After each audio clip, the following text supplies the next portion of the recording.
राजनीति वो दलदल है जिसमें एक बार जाने के बाद में इंसान ऐसा फंस जाता है, या तो वो हमेशा के लिए खत्म हो जाता है या फिर कुछ बन जाता है। हम बात कर रहे हैं सीजेपी फाउंडर अभिजीत दीपके की।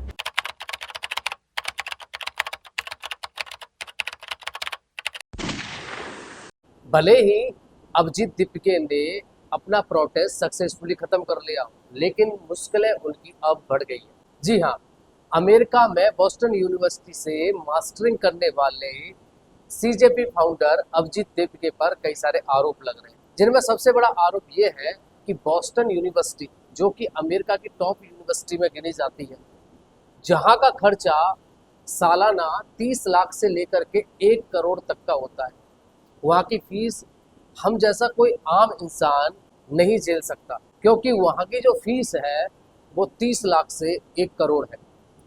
ये कोई मामूली रकम नहीं है। वो शायद अभिजीत दीपके जैसे मिडिल क्लास फैमिली से आने वाले व्यक्ति के लिए बहुत ज़्यादा हो जाती है। आरोप है कि अभिजीत दीपके के पिताजी को कहीं ना कहीं से फंडिंग हुई है। इन फंडिंग के दम पर ही अभिजीत दीपके अमेरिका की बॉस्टन यूनिवर्सिटी से पढ़ाई कर रहे थे। जी हाँ, अगर हम बात करें आरटीआई एक्टिविस्ट अमित तिवारी की, तो उन्होंने चुनाव आयोग में एक कंप्लेन की है और ये दावा किया है कि अभिजीत दीपके के पिताजी, जो कि 60 से 65 हजार रुपये मंथली कमाते हैं, उनके लिए ये कैसे संभव हुआ कि वो इतनी महंगी यूनिवर्सिटी में अपने लड़के अभिजीत दीपके को पढ़ा रहे हैं। तो बेशक ये एक ऐसा मुद्दा हो सकता है जहां पर एक जांच होनी चाहिए।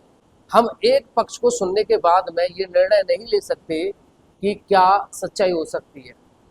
जब इसी सवाल को अभिजीत दीपके के परिवार से किया गया, तो उनका कहना है कि हमने लोन, स्कॉलरशिप और अपनी बचत पूंजी को लगा करके अभिजीत को अमेरिका बॉस्टन यूनिवर्सिटी में पढ़ने के लिए भेजा था।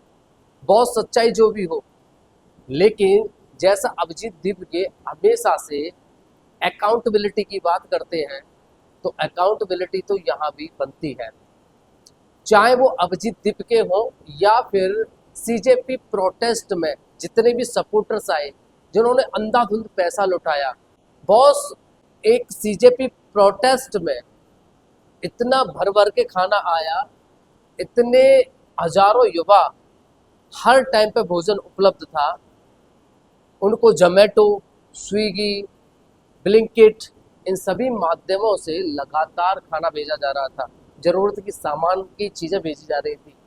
तो अब अकाउंटेबिलिटी तो चेक होगी ना बॉस, कि इन सब को भेजने वाले कौन लोग थे।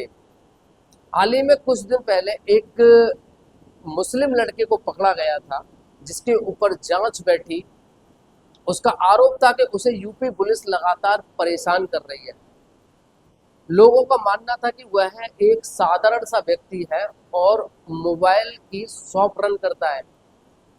तो ऐसा व्यक्ति जो बिल्कुल सिंपल से परिवार से आया हुआ है, मोबाइल की शॉप रन कर रहा है, और वो इतने बड़े प्रोटेस्ट में लगातार लोगों को भोजन करा रहा है, तो कहीं ना कहीं अकाउंटेबिलिटी पर प्रश्न तो खड़ा होगा कि आखिरकार इतना पैसा इन लोगों के पास कहाँ से आया।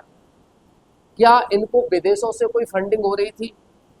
क्या ऐसी कोई भारी शक्ति थी जो इन लोगों को सपोर्ट कर रही थी, जिससे ये प्रोटेस्ट एक बड़ा रूप ले ले और भारत में भी नेपाल, बांग्लादेश और श्रीलंका जैसे हालात हो जाए? तो दोस्तों, हमारा तो पर्सनल मानना ये है कि चाहे अभिजीत दीपके या प्रोटेस्ट में शामिल जितने भी सहयोगी थे, उन लोगों ने नेक काम किया, अच्छा काम किया, गलत काम किया, बुरा काम किया, ये एक वाद का विषय हो सकता है, लेकिन अकाउंटेबिलिटी तो बनती है। अगर मैं अंधाधुंध पैसा लुटा रहा हूँ जबकि मेरी औकात नहीं है 1,000 रुपये खर्च करने की, तो मेरे पास पैसा कहाँ से आया, ये तो अकाउंटेबिलिटी बनती है। तो आपका क्या मानना है, कमेंट करके ज़रूर बताइएगा। और एक आप लोगों से रिक्वेस्ट है कि देश भर में जितनी भी खबरें चल रही हैं या फिर इंटरनेशनल अफेयर्स, इस चैनल के माध्यम से आप लोगों को लगातार जानकारी मिलती रहेगी। इसलिए इस चैनल से जुड़ करके एक ताकत बने जो कि निष्पक्ष आवाज उठा सके देश हित के लिए, धर्म हित के लिए और अपने समाज के लिए। जय हिंद साथियों।